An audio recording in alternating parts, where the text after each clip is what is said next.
Hi అండి. ఈరోజు మనం చూస్తున్నటువంటిది పామాయిల్ తోట అనమాట. ఈ పామాయిల్ తోట వచ్చేసరికి మొత్తం కంప్లీట్గా 20 ఎకరాలండి. ఈ బిట్టు ఆల్మోస్ట్ 4 పలకలు సమానంగా ఉంటుందన్నమాట. ఎక్కడ కూడా ఎటువంటి బెండ్ అయితే లేదండి. పడమర ఉత్తరం ఫేసింగ్ అయితే బిట్ ఉంటుందండి. బిట్ అయితే కంప్లీట్ రెడ్ సాయిల్ అనమాట. చూస్తున్నారు కదా, సాయిల్ అయితే అద్భుతం అండి. మెత్తగా ఇసుక కలిసి ఉంటుంది. పామాయిల్కి వెరీ సూటబుల్ సాయిల్ అనమాట. బిట్ అయితే చాలా బాగుంటుంది. ఈ పామాయిల్ వయసు 3 సంవత్సరాలండి. కంప్లీట్గా డ్రిప్ సిస్టమ్ అనమాట. ఇది అందులో ఉన్నటువంటి ఒక బోర్ అండి. ఇది 2 అంగుళాల ఫుల్ టైట్ వాటర్ అయితే వస్తుంది. ఇది కాకుండా దీంట్లో మొత్తం ఇంకా 6 బోర్లు అయితే ఉన్నాయండి. 6 బోర్లు 6 సర్వీసులు ఉన్నటువంటి బిట్ అండి. ఇది మంచి రెడ్ సాయిల్ అనమాట. దీంట్లో మొన్నటి వరకు అంతర పంటలు కూడా వేసారండి. వేరుశనగని, నువ్వులని అవి అయితే వేయటం జరిగింది. ఇప్పుడు మొత్తం కంప్లీట్గా ఆపేశారు. ప్రతి చెట్టుకి గెలలైతే వస్తున్నాయండి. చూడండి, బిట్ అయితే చాలా బాగుంటుంది, అద్భుతం అండి. చూస్తే మాత్రం నేల కానీ పామాయిల్ కానీ చూస్తే మనం కొనాలనిపిస్తుంది. అలాంటి బిట్ అనమాట ఇది. ఇది తార్ రోడ్ నుంచి సుమారుగా 1 కిలోమీటర్ లోపు మట్టి రోడ్ అయితే ఉంటుందండి. అది కూడా పెద్ద రోడ్డే. ఎనీ టైం కార్ కానీ లారీ కానీ వెళ్ళిపోతుంది లోపలికి. మంచి బిట్టే. ఈ బిట్ వచ్చేసరికి ఆంధ్రప్రదేశ్ ఎన్టీఆర్ డిస్టిక్ నియర్ విసనపేట అండి.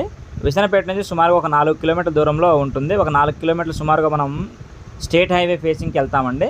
స్టేట్ హైవే నుంచి లోపలికి ఒక కిలోమీటర్ సుమారుగా ఊళ్ళోకి వెళ్తాం. అక్కడ నుంచి ఒక 30 కిలోమీటర్ సుమారుగా మట్టి రోడ్ అయితే ఉంటుంది.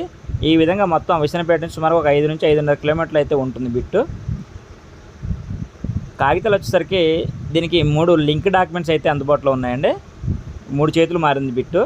డాక్యుమెంట్ పరంగా ఎటువంటి ఇబ్బంది లేదు. ఇప్పుడు పొజిషన్లో ఉన్నవాళ్ళు కొని కూడాను దగ్గర 5-6 సంవత్సరాలు అవుతుందండి. వీళ్ళు కొనే పామాయిల్ మొక్కలు వేసి ఈ విధంగా పెంచారు. బిట్ అయితే చాలా బాగుంటుంది. ఈ బిట్కి చుట్టూ కూడాను ఫెన్సింగ్ అయితే ఉందండి. 4 వైపులు కూడాను. ఆ ఉన్న మట్టి రోడ్కి కూడా మంచి ఫేసింగ్ అయితే ఉంటుంది. విసనపేటకి సుమారుగా ఒక 5 నుంచి 5.5 కిలోమీటర్ ఉంటుందండి. మన విజయవాడ నుంచి సుమారుగా ఒక 60-65 కిలోమీటర్లు ఉండవచ్చు అనమాట. నూజివీడు నుంచి చూసుకుంటే సుమారుగా మనకు ఒక 20 కిలోమీటర్ల లోపు అండి. ఒక 20 కిలోమీటర్ల వరకు ఉండవచ్చు అనుకోండి అటు ఇటుగా. కనెక్టివిటీ అయితే అన్ని వైపులో బాగుంటుంది. ఇటు తెలంగాణ వాళ్ళు కూడా కొనుక్కోవచ్చు అండి. నియర్ సత్తుపల్లికి సుమారుగా ఒక 25-28 కిలోమీటర్ల వరకు రావచ్చు. ప్రజెంట్ ఓనర్ అయితే తెలంగాణ వాళ్ళేనండి. వీళ్ళు ఎకరం కాస్ట్ వచ్చేసరికి 40 lakhs అయితే చెప్పారండి. పెద్దగా నెగోషియబుల్ అయితే ఉండకపోవచ్చు, స్మాల్ నెగోషియేషన్ ఉంటుంది. దీంట్లో ఒక షెడ్ ఉందండి. ఇంకా మీకు చూపించాల్సిన 5 బోర్లు ఉన్నాయి. అవి కూడా వీడియోలో నేను చూపిస్తాను. వీడియో ఎండ్ వరకు చూడండి. కంప్లీట్ డ్రిప్ సిస్టమ్ అండి. చూడండి, గెల్ల అయితే వచ్చేసి ఆల్మోస్ట్. బిట్టు లైవ్లో ఇంకా చాలా బాగుంటుందండి. వాతావరణం అది బాగుంటుంది. ఇక్కడ ఇది 2వ బోర్ అండి. దీని నుంచి కూడా 2 అంగుళాల ఫుల్ టైట్ వాటర్ అయితే వస్తాయన్నమాట. ఇది కాకుండా దీంట్లో 2.5 అంగుళాల బోర్ కూడా ఒకటి ఉంటుంది. అది కూడా నేను మీకు వీడియోలో చూపిస్తాను. మొత్తం కంప్లీట్గా డ్రిప్ సిస్టమ్ అండి. డ్రిప్ ద్వారానే వాటర్ అయితే అందిస్తున్నారు. మంచి సాయిలు మంచిగా ఉందన్నమాట తోట కూడాను.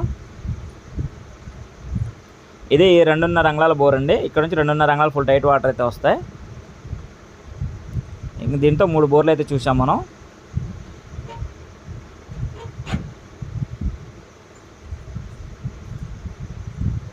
దీంట్లో ఒక షెడ్ కూడా ఉంటుందండి.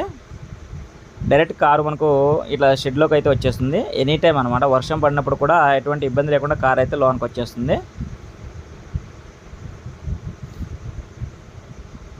మంచిగా 4 పలకలు ఉన్నటువంటి మొక్క అండి. చూస్తే మనం ఖచ్చితంగా కొనాలని అనిపిస్తుంది. 20 ఎకరాల పామాయిల్ తోట అండి ఇది. దీంట్లో ఉన్నటువంటి షెడ్ వాళ్ళు ఒక ట్రాక్టర్ తోటి ఇక్కడ మెయింటైన్ చేస్తున్నారు. షెడ్ అయితే చాలా బాగుంది. ఇది మరొక బోర్ అండి. చూశారు కదా, ఇది మనం వచ్చినప్పుడు ఉండటానికి ఏదైనా వర్కర్ ఉండాలన్నా కూడా దీంట్లో ఏర్పాటు చేశారండి వాళ్ళు. అందరూ దీంట్లో ఉండవచ్చు అనమాట.